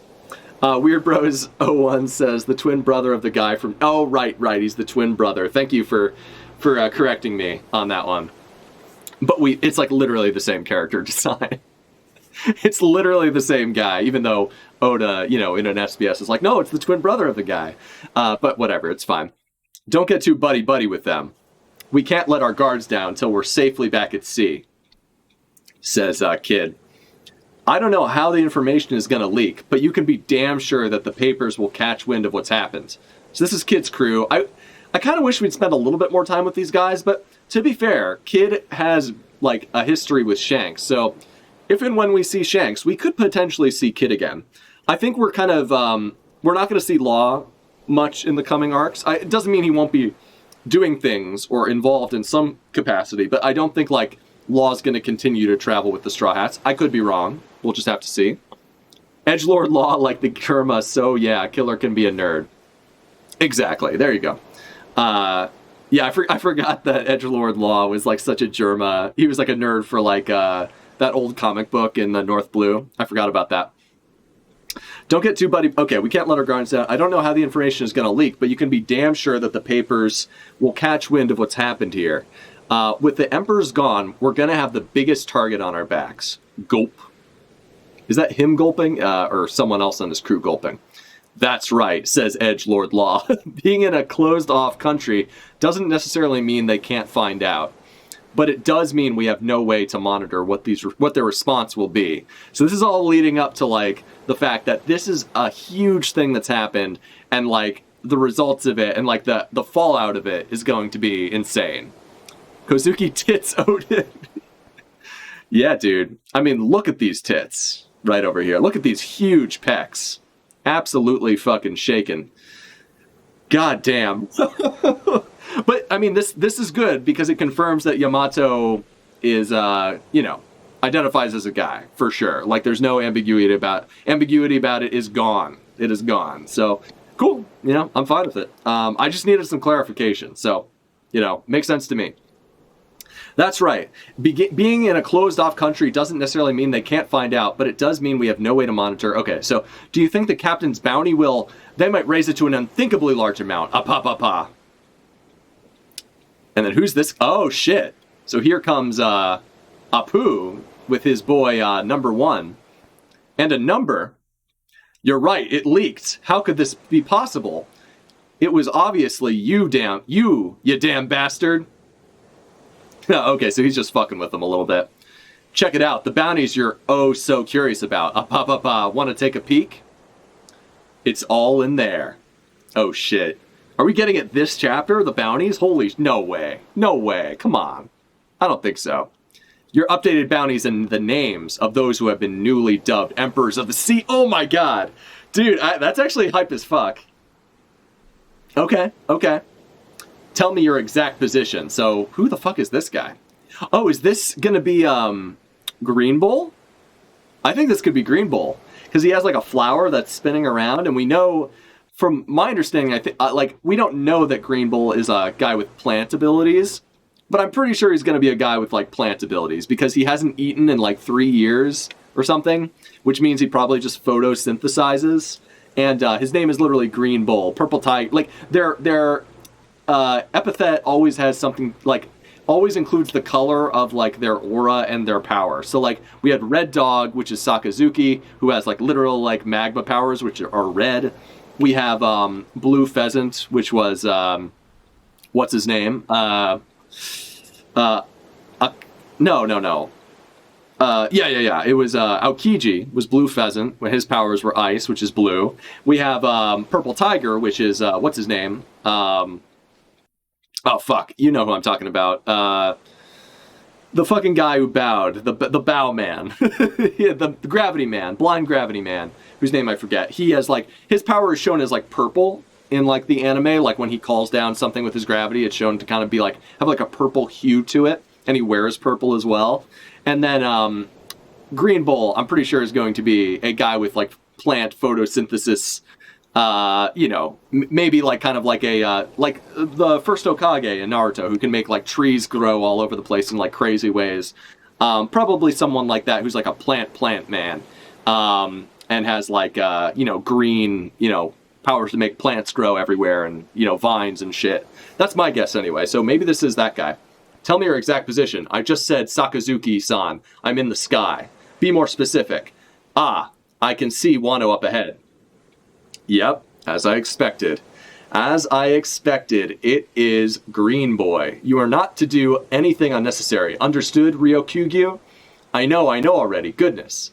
Admiral Ryokugyu is in play. Holy shit. So, we got an Admiral incoming. That's pretty cool. But at this point in time, we have, like, at least 3 guys who are strong enough to beat, like, maybe not beat, but at least, like, fight an Admiral, I think. So, like, Luffy, like, Kid and Law should be able to go, like, toe-to-toe with an Admiral at this point. I'm pretty sure. But we'll see. It'll be interesting regardless of what happens.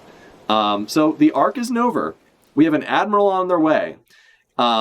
This feels like the falling action I was expecting. We get a banquet. We get a Yamato boobs. We got Yamato boobs. And we get, like, Kiku boobs also. We get what's this person's name again? The ninja lady? I forget. But this was cool. This was a good, like, wrap up chapter. Obviously the arc isn't entirely over, but we're kind of like in the point where we're getting like the falling action, which is cool. We even are going to probably see updated bounties next chapter, which is going to be really sick. But it looks like they're like Oda might be trying to like move things along pretty quick here, I think, because it feels like a lot of times like he'll save the like the sort of like this type of stuff and like the banquet type of stuff for like a little later, Like he might have like a few chapters in between to kind of cover other things, but it looks like he's being pretty efficient, and like he knows like this arc has already gone on for a really long time, so he's trying to, you know, wrap things up, get to the finish line, which is good. I appreciate that. We don't need to linger. Like, we can get the information across quickly. Obviously, there's still Poneglyph stuff. That's probably where Robin is, because we haven't seen Robin yet. She's probably off, like, gathering that shit. Who knows who she's traveling with, but we'll see. Yeah, so that's pretty neat. And, like, I'm very curious to, like, get some more information. Like, I'm curious to see what happens with this dude. I'm definitely curious to see what the bounties are. And I'm also, you know, interested to see, like, what's in Odin's journal, man? What's there? We gotta know. Weird Bros 001 says, Green Bull, bounties, new emperors. Yeah, new emperors. Holy shit. I didn't know they would, like, declare new emperors. But, like, I think, who do we think it's gonna be? Is it gonna be, Usopp? Is it gonna be, what if someone pulls a buggy and makes it like because Apu was the one who was like informed upon things.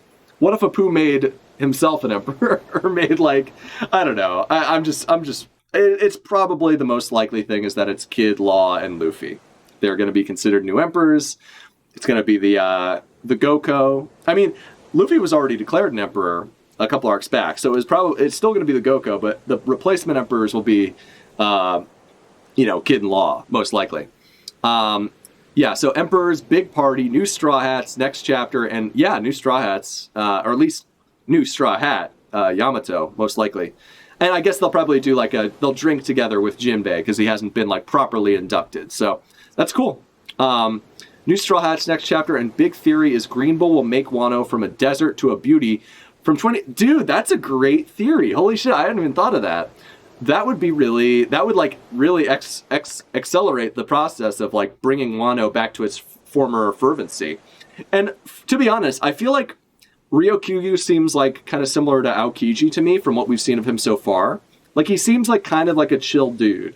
So like maybe he'll like help out and then be like, you know what? I just came to assess the situation, but like I don't know, who knows? Maybe he will like make some apprehensions. But the fact that they're only sending him in, well, he is an admiral. He's one of the three great powers of the Navy. So who knows? Maybe he will start a fight. But my guess is that he'll be like, oh, 3 emperors. I'm just gonna help out here a little bit, make sure things are stable, retrieve Drake, get him the fuck out of here, and then I'll be back for your heads soon enough. My guess is like he's kind of a chill dude, but we'll see. That's a good theory. Weird Bros, thanks for letting us know that. Luffy is the 5th, so it's going to be Law and Kid. You're right. There's really like I can't see it going any other way. But like, yeah, that makes sense to me, and that would be cool. That would be cool. I was hoping that something like that would happen. I just didn't think it would happen so fast. I thought like over time those two, and maybe like eventually like Capone at some point. Because they were the ones that like it was when Ace met Yamato, he was like, yeah, you got like Capone in the west, Law in the north, and like and Kid in the south. You got like these big time guys who haven't hit the Grand Line yet, but they're like making names for themselves in the Blue Seas. But the strongest of those guys haven't even left yet. Excuse me.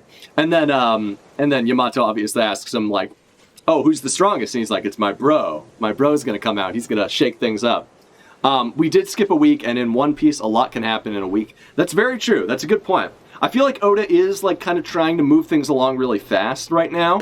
But honestly, I'm okay with it. It feels like, jumping ahead a week. He did that right before the raid as well. We jumped ahead about like 5 days, I think. At the very beginning or at the very end of Act 2, we would like jump from we jumped from like 5 days before the raid to like right before it happened, basically. So yeah, I think that's actually fine, because clearly like the reason Oda made this arc like so long in terms of like the actual amount of time passing as opposed to like other arcs in the past, where this arc has been like almost a month in terms of like the like when they got there to now. It's been like over 3 weeks at this point. So I think the reason he did this was to make it more believable that like Luffy could go from someone who gets like basically one shot by Kaido to someone who could actually like fight and defeat Kaido after like training for a little while and learning like, ways to, empower himself. So I think it makes sense.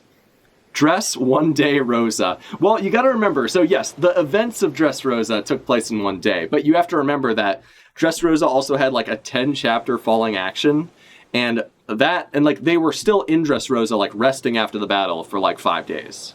So Dress Rosa is actually about a week long. They left like on the 6th day. So, whatever. Like technically like people like try to like really like, it's easy to be like the type of person who's like, oh yeah, this whole like story happened in like the span of like a month or two, but it's like, no, like there's time between the islands, and there's also like they usually most of the time in an arc is spent like after like the main events of the arc complete, and like they're just like resting and recuperating.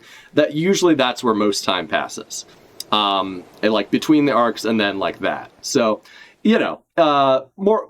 this arc definitely though. This like literally took place over like an entire month, so it's not surprising that like events are moving a bit more quickly, and we're jumping ahead to like when things are actually like when like the story's actually breaking and things are coming out and stuff. Yeah, it's cool.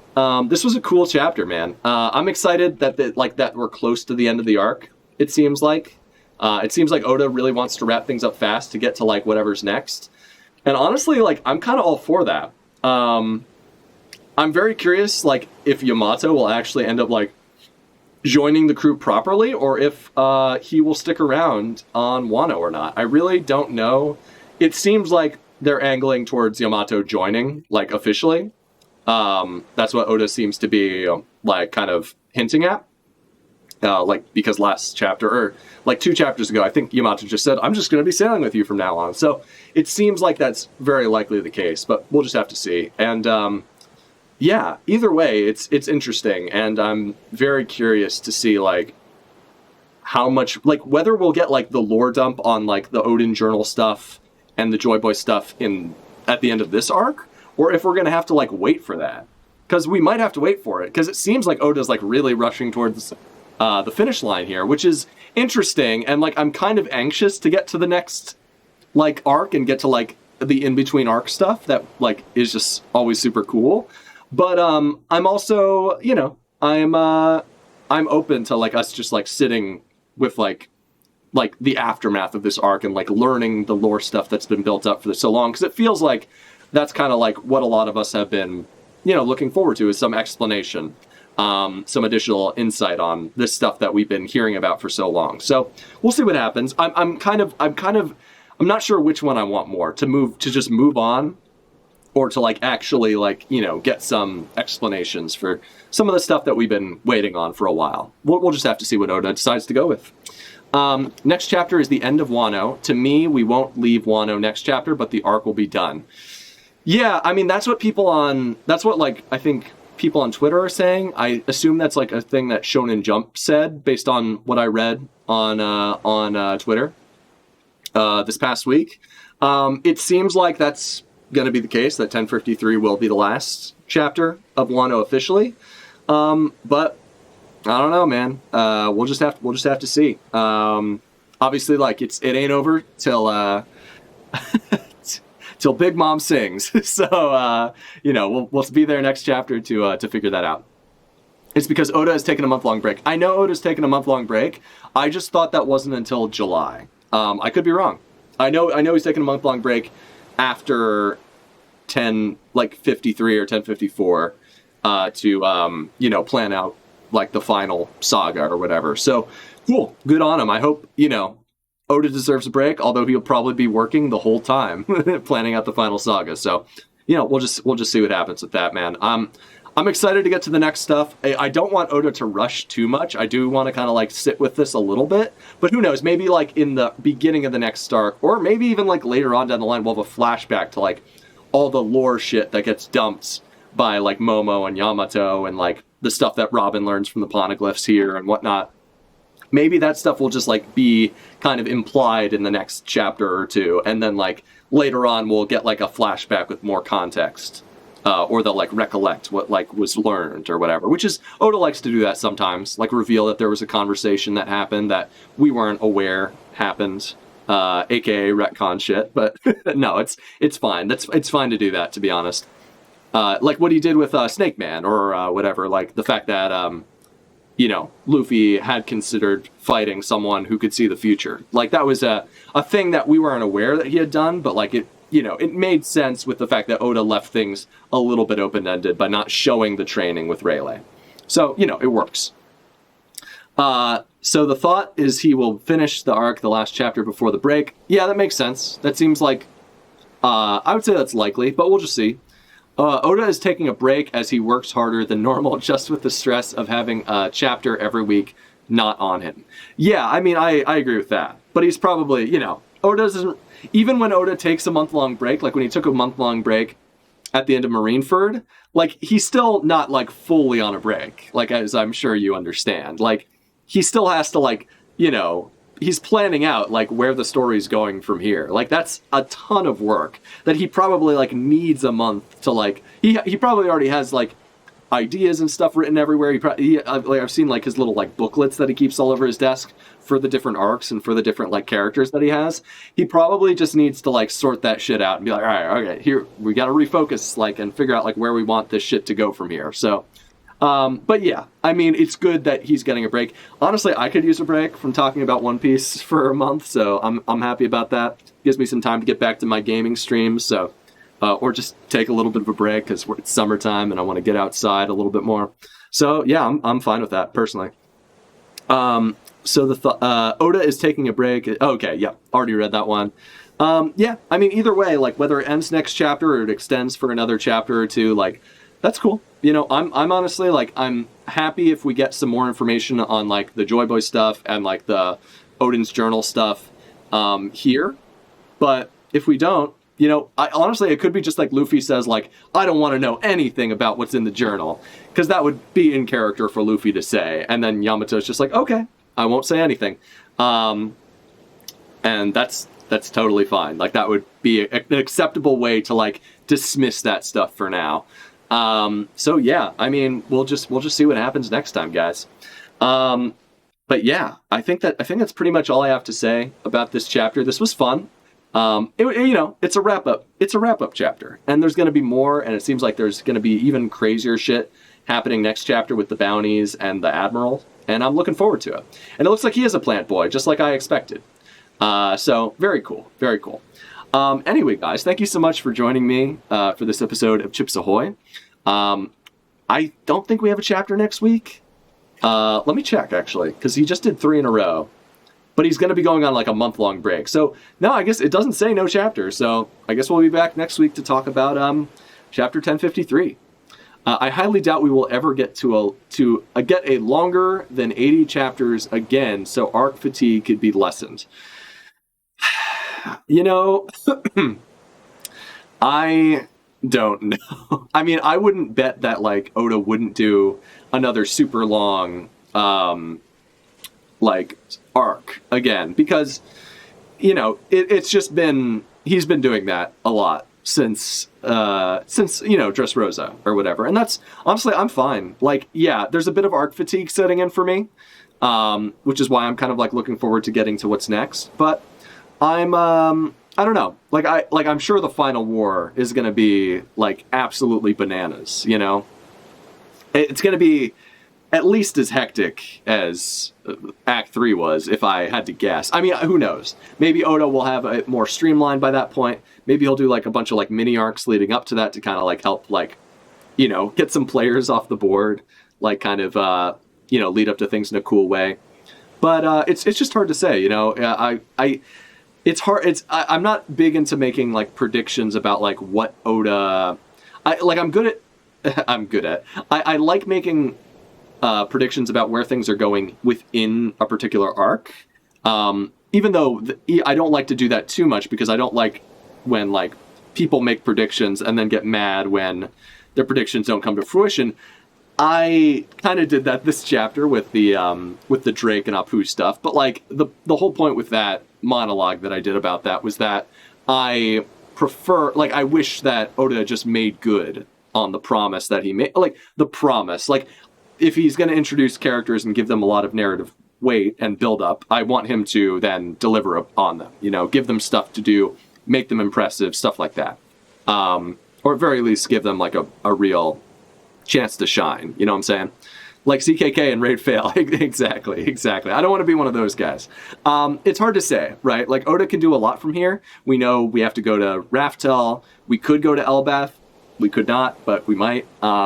We have to go to, eventually we have to meet Vegapunk, and eventually there has to be a fight with, the World Nobles and whatever. And my guess is that Raftel and some other stuff is going to come before the war, because what Whitebeard said is when One Piece is when someone finds that treasure, it'll start a war. So like my guess is that whatever they find at One Piece is going to lead to the final conflict with the world government and probably Blackbeard, but we'll see. I don't know. Blackbeard might be a fight before Raftel or on Raftel. Who knows? It's hard to say.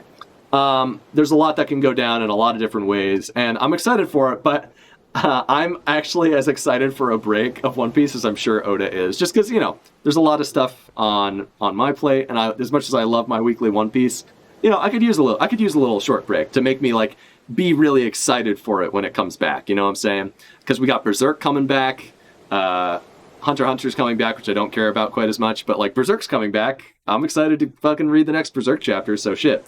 Even if it isn't, directly written by our Lord and Savior. But there's other good stuff coming, so I'm not too bummed about a month-long break. Time for Wano reread during the break. God, no. I'll reread Wano eventually, but not during the break. No, thank you. I will reread it eventually, though. I want to read it all the way through and get because it's hard to remember like some of the details when you're reading weekly, right? So usually on a reread, things just flow way better. Hunter never going to end Hunter. Yeah, exactly.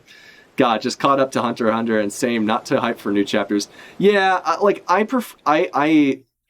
manga for Hunter x Hunter is fine. I kind of just I like the anime more.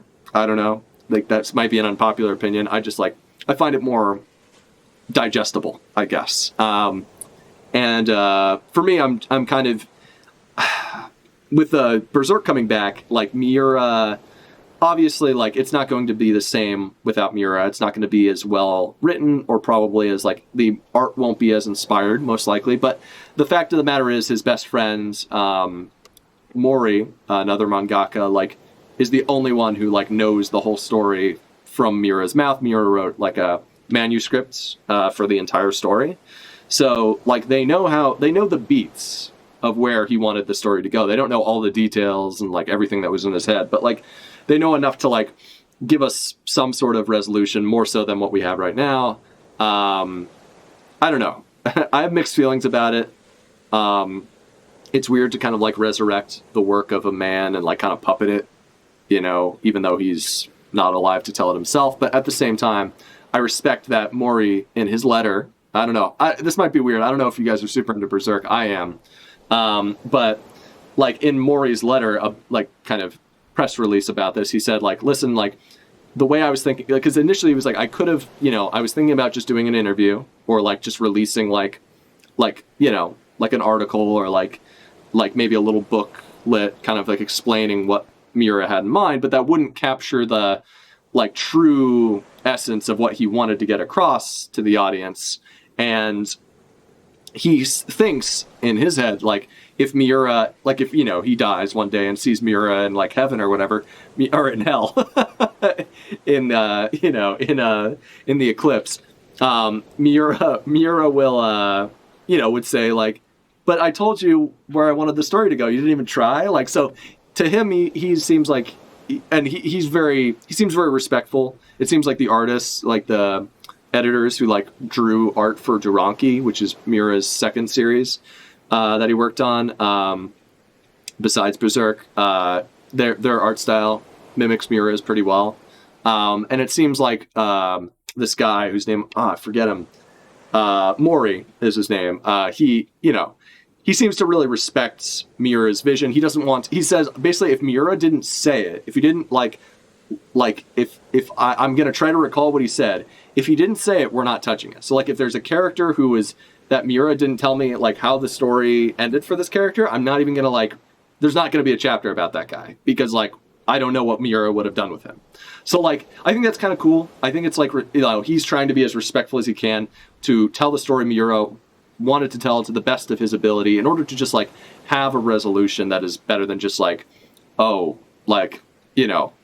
finally the reuniting of like the three people and, whatever. I saw Daniel Green compare it to Wheel of Time. Daniel Green compared what to Wheel of Time? Berserk? I don't know if that's a good comparison. I haven't read Wheel of Time though, so I have no idea. Oh, you mean Hunter x Hunter? I don't know. I don't know what you mean. Yeah, I also don't watch Daniel Green, so I don't know. I'm not sure what he's referring to with that. But anyway, guys, thank you again for joining me. This has been a lot of fun. I will see you. It looks like there's no break next week, so I'll see you next week for chapter 1053. And Tim says the author of the Wheel of Time died. Oh shit. Oh, okay. So that's what that's what Miura and Wheel of Time guy have in common, is that they're both dead. Wheel of Time author died before it could be finished, and the series was completed by another guy. Oh, okay. Do you know if the series was like, did people like the later content that was completed by someone else? I'm curious. Like, I don't know. Like, I'm not too familiar with Wheel of Time, so I don't know if it was like people took well to it or not. But yeah, I'd be curious to know, this has happened before too. Like, it's not like this is the first time someone else finished the work of a friend or a family member who started it. And it seems like Miura left at least enough notes and enough in a manuscript of, essentially where he wanted the story to go from there to some degree. And he also just told, this guy knew the story because, Miura had been telling him where he wanted to take things since, around the time he wrote The Eclipse, when they were both understudy writers essentially. So it seems like this guy was really Miura's best friend and also respects his work to an insane degree, which is cool. That's what you want. If you want someone who knew the guy, who respects his work and isn't just trying to do it to make a quick buck, that's about as good as you can get in terms of reviving a series that most people thought was gonna be dead. From what I can tell, each book he did, people liked more, so the final book was well liked. Oh, okay. Okay, cool. Yeah. We'll see what happens. It's Miura was just how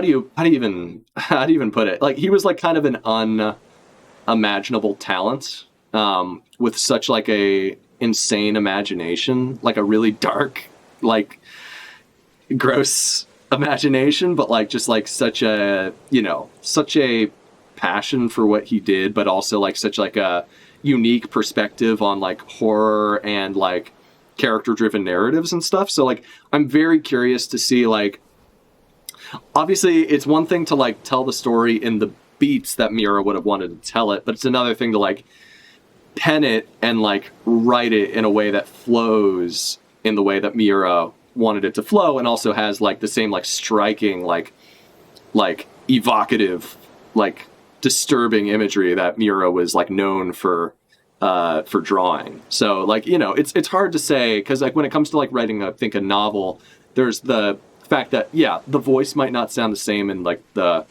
the words you use if it's being written by a different person, but there's also a fact of the art. And sure, we know that the writers of the editors and the artists who work with Miura on Doranki and later Berserk chapters, they're very capable and they have a very similar style to Miura. They've basically mimicked it and learned how to draw that way, but can they get across the same horror and majesty without kind of Miura's direction? That's kind of the question.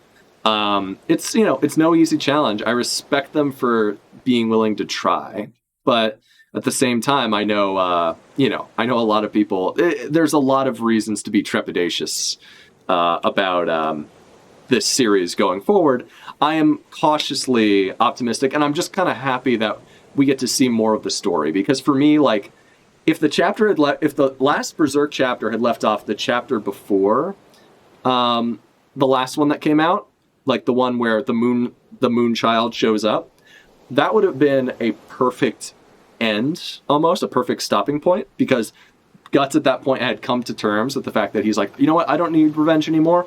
I'm happy to stay here and swing my sword. And even if that is just kind of him like finding contentment, even if he's not fully content, that to me would be like an acceptable stopping point. But the moment Griffith showed up again, I'm like, okay, no, this is no longer an acceptable stopping point. I need to know what happens right after this. You know, at least that's how I felt. I felt like this is like the biggest cliffhanger in the story so far. You cannot leave us here, you know? So we'll see. That's just how I felt. I know some other people thought it was a good stopping point. I completely disagree. I kind of wish they had never released that final chapter, because then I would have been like more at peace. I'd be like, okay, we're good. You know, we got it. You know, let Mira rest, let, you know, the work stand on its own 2 feet. But that's part of the reason why I'm, you know, selfishly happy that we get to see more story from Berserk, even if it isn't being penned by Miura directly. It's still going to be it's like inherited will. They're carrying his will forward, just as the scabbards carry the will of our Lord and Savior Odin into battle. I can't decide if I would rather just see like a bullet point of what happens versus what we are getting.